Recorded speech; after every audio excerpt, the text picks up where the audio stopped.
Bonjour et bienvenue dans cette nouvelle vidéo. On commence une nouvelle série de vidéos pour les espaces vectoriels. Pour cette série, on va changer un petit peu la stratégie. Donc, on va donner quelque chose de nouveau, autre que les exercices. Pour ce chapitre, on va voir tout d'abord, avant de commencer les exercices, comme les autres chapitres. Donc, on va faire une petite introduction. On va voir qu'est-ce que ça veut dire une loi interne et loi externe. Par la suite, on va définir la structure d'espace vectoriel. On va donner la définition et on va étudier un exemple. C'est l'exemple classique de R au carré. Par la suite, un résumé, l'essentiel du cours et quelques techniques qu'il faut savoir avant de voir les exercices bien sûr. Et on termine par les exercices. C'est une série comme d'habitude, exercice 1, exercice 2, etc. Pourquoi j'ai fait ça? Parce que les espaces vectoriels sont très importants et leur structure est un petit peu, disons, peut être compliquée au début, d'accord? Donc c'est pas quelque chose qui est habituel, donc c'est pour cela que j'ai pensé de faire cette nouvelle stratégie.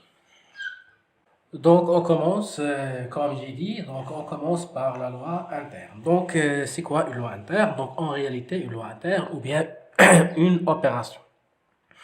Donc on a déjà vu des lois internes de façon implicite, sont indiquées qu'elles sont des lois internes, d'accord? Donc je vais commencer par un petit exemple. 3 plus 5 c'est 8, d'accord? Donc on sait bien que ça c'est une équation très logique et vraie bien sûr. Donc ici, il y a des trucs qui se cachent, d'accord? Par exemple, le plus. Que représente le plus ici? Le plus, c'est une opération, d'accord? Donc on peut dire que le plus encore, c'est une application, d'accord? Et encore, en réalité, c'est une loi interne, d'accord? Donc pourquoi le plus ici? C'est une loi interne. Mais avant, c'est quoi une loi interne? Donc avant de définir la loi interne, on va commencer de cet exemple. Remarquez le 3, il est où? Il est dans R, d'accord? Et le 5, elle est dans R. Donc, qu'est-ce qu'on a fait? On a fait une petite opération sur 3 et 5, deux éléments de R. Qu'est-ce qu'elle résulte? 8, elle est encore de R. Donc, en général, si vous prenez un élément X et Y et vous faites une opération étoile, opération sur deux éléments, d'accord? Si le premier élément X dans E et Y dans E, bien sûr, ces deux éléments dans le même ensemble, c'est le résultat de cette opération dans un élément Z qui est dans E. Donc, dans ce cas, on parle d'une loi interne. D'accord? Donc, c'est ça la définition d'une loi interne. Donc, en réalité, c'est une application, d'accord, de type un petit peu particulier. Et ou bien cette application, dans ce cas, on parle d'une loi interne ou bien opération. Donc, loi interne, opération, c'est la même chose, d'accord? Donc, la définition d'une loi interne, c'est une application, en général, qui va de E croix E vers E. Remarquez la particularité de ce genre des applications. Donc, c'est une application qui va de E croix E. Donc, une application qui va de E croix E vers E est dite loi interne, ou bien opération interne, ou bien opération tout simplement. D'accord? Donc, pour simplifier, au lieu d'utiliser phi comme application pour ce genre des applications, on simplifie la notation et on note au lieu de phi, on note étoile, ou bien plus, ou bien point, ou bien dièse, etc. Donc, c'est une loi. D'accord? Donc, remarquez ici, par exemple, cette application phi, c'est le noté étoile. Donc, ici, on doit écrire étoile. D'accord? Étoile. Et ici, étoile. Mais on n'écrit pas étoile de x, y. Donc, on simplifie encore la notation. Donc, au lieu d'écrire x de y, ou bien étoile de x, y, on écrit tout simplement x étoile y. Donc, cela signifie que c'est l'image de x, y par l'application étoile. D'accord? C'est la loi interne étoile. Donc, quelques particularités pour les lois internes qu'on va utiliser pour les espaces vectoriels. On trouve la commutativité. D'accord? Donc, qu'est-ce que ça veut dire une application?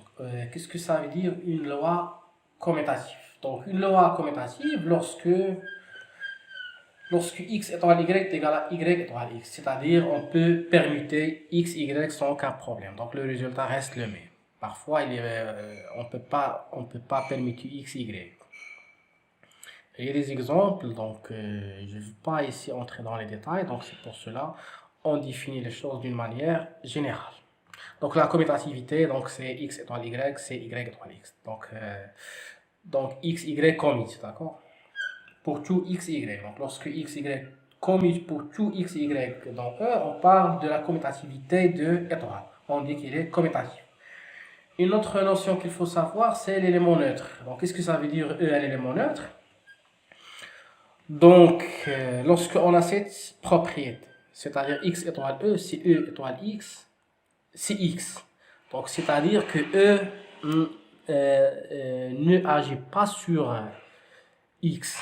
D'accord? Par exemple, si vous prenez 0 avec les nombres réels, donc 0 plus 2, c'est 2. Donc 0 n'a pas d'effet. D'accord? Donc dans ce cas, on dit que 0 c'est un élément neutre. Donc en général, donc E c'est un élément neutre lorsque E n'agit pas sur x. C'est-à-dire x étoile E, si E étoile x, c'est x. D'accord? Donc c'est ça la définition d'un élément neutre. Une propriété, donc s'il existe un tel élément, c'est-à-dire si l'élément neutre existe, parce que c'est pas toujours l'élément neutre existe, donc il y a des ensembles munis d'une loi interne, mais l'élément neutre n'existe pas, d'accord? Donc il n'est pas toujours existe. Mais s'il existe, ce élément, elle est unique, d'accord? Donc pour la justification, il suffit de voir ça, d'accord? Donc si on a deux éléments, E1 et E2 neutres, d'accord? Donc E1, donc on va voir cette égalité, E1 étoile E2. Donc, E1 étoile E2 peut être vu de deux manières. La première, c'est de voir que E1, c'est l'élément neutre. Donc, ça va dans E2, à droite. Et pour la deuxième manière, on va voir que E2, c'est l'élément neutre. Donc, E2 n'agit pas sur E1. Donc, on va trouver seulement E1. Donc, automatiquement, 1 est égal à E2. Donc maintenant, on va étudier quelques exemples pour voir qu'est-ce que ça veut dire une loi interne et la notion de commutativité et l'élément neutre. Donc on prend E est égal à R au carré et on va définir la somme de deux éléments de R au carré. Donc on prend U est égal à U1 et V, ou bien U c'est U1, U2 et V V1, V2, parce que ce sont deux éléments de R au carré. Et les éléments de R au carré, pour le moment, ce sont des couples, d'accord, sous la forme X, Y en général. La première composante et la deuxième. Donc, on va définir maintenant la somme sur cet ensemble. La somme, c'est une loi, d'accord? On va voir par la suite, on va voir pourquoi maintenant, pourquoi cette loi, c'est une loi interne. Donc, la somme de U, UV, comme deux éléments de R au carré, elle est définie de la manière suivante. Donc c'est U1 plus V1, U2 plus V2. Donc tout simplement, on fait la somme des composants. C'est une loi interne. Donc tout simplement, pour dire, ou bien pour affirmer ça, il suffit de dire est-ce que U plus V dans R au carré. Donc c'est quoi U plus V? Donc c'est un couple, d'accord? U1 plus V1, elle est dans R. U2 plus V2, elle est dans R. Donc, tout simplement, ce couple, elle est dans R au carré. Donc, U plus V, ici, dans R au carré. Donc, le plus défini sur R étoile de cette manière est bien une loi interne. On va voir encore que plus est commutatif sur cet ensemble, d'accord? Défini de cette manière, bien sûr, qu'il est commutatif. Donc, pourquoi? Il suffit de calculer U plus V. Donc, c'est quoi U plus V? Donc, c'est U1 plus V1, U2 plus V2, qui est égal. Donc, V1 plus, c'est V1 plus U1. Qu'est-ce qu'on a utilisé ici? On a utilisé le fait que la somme, elle est commutative pour les nombres réels, d'accord? Et une petite remarque ici, donc, la somme, par exemple, ici, remarquez ici, la somme sur U1 et V1, c'est pas la même chose que la somme sur UV, d'accord? Parce que la somme sur deux éléments de R au carré, elle est définie de cette manière, d'accord? Mais ici, c'est la somme de de deux nombres réels, d'accord? Et on sait que la somme, ou bien le plus dans R, ça c'est une opération commutative, d'accord? Ça c'est déjà vu, il n'y a pas de problème, tout va bien. Donc U1 plus V1, c'est V1 plus U1, d'après les règles de R, qui est égal, ou bien U2 plus V2, de la même manière, c'est V2 plus U2. Et ça, c'est exactement V plus U. Donc U plus V, c'est V plus U. Donc, ceci pour tout UV dans R au carré. Donc, ici, la loi est bien commutative.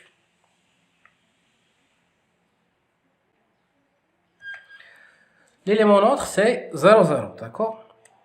On va voir pourquoi. Donc, on va faire la somme. Donc, U1, U2 plus 0, 0, c'est quoi? C'est U1 plus 0, U2 plus 0.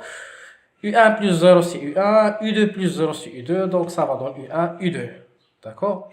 Donc, U1, U2 plus 0, 0 donne U1, U2. Il faut encore vérifier que 0 plus U1, U2 donne encore U1, U2. Parce qu'il faut vérifier que E, c'est un élément, disons, élément neutre à gauche et à droite. D'accord? Parce que dans la définition, on a vu que pour que E soit élément neutre, on doit avoir que X étoile E est égal à E étoile X est égal à X. Donc, il y a deux égalités presque. D'accord?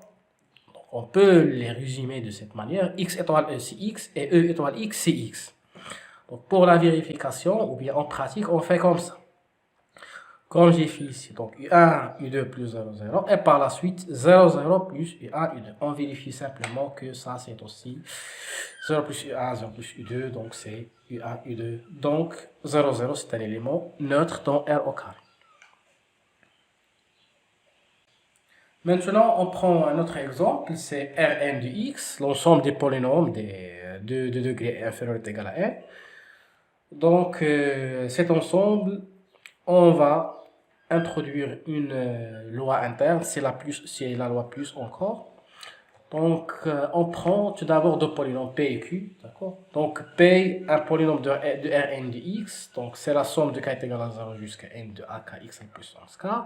Et Q, c'est la somme de k est égal à 0 jusqu'à n de pk x à la puissance k. Alors, la somme de P plus Q, vue comme polynôme, elle est définie de la manière suivante.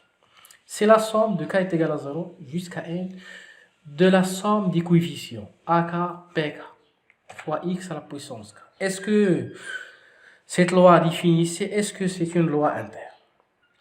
Donc la réponse est oui, parce que p plus q qui est là, c'est la même chose qui est là, d'accord? Et ça, est-ce que à votre avis c'est un polynôme de degré inférieur ou égal à n? Bien sûr, parce que c'est un polynôme à coefficient réel, ak plus pk dans R. Et le degré, donc ici on a la plus grande degré, c'est n, donc ça va être 2 degrés au plus n.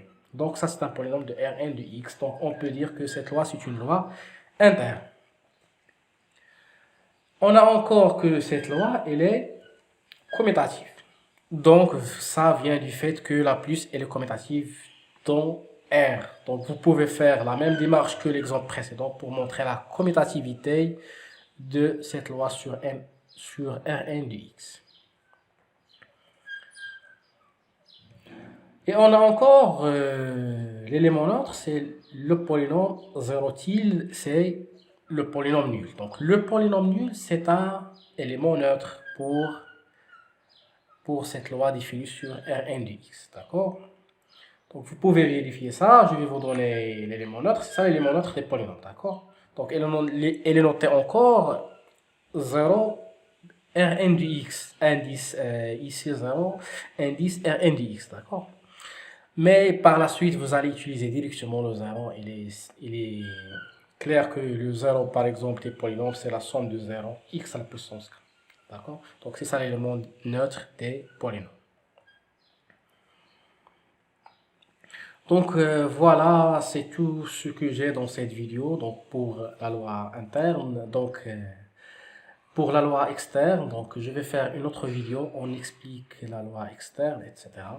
Et par la suite, on va voir la partie suivante, c'est la définition de la structure d'espace vectoriel et on va étudier R au carré Donc c'est terminé pour cette vidéo. Bon courage et à très bientôt.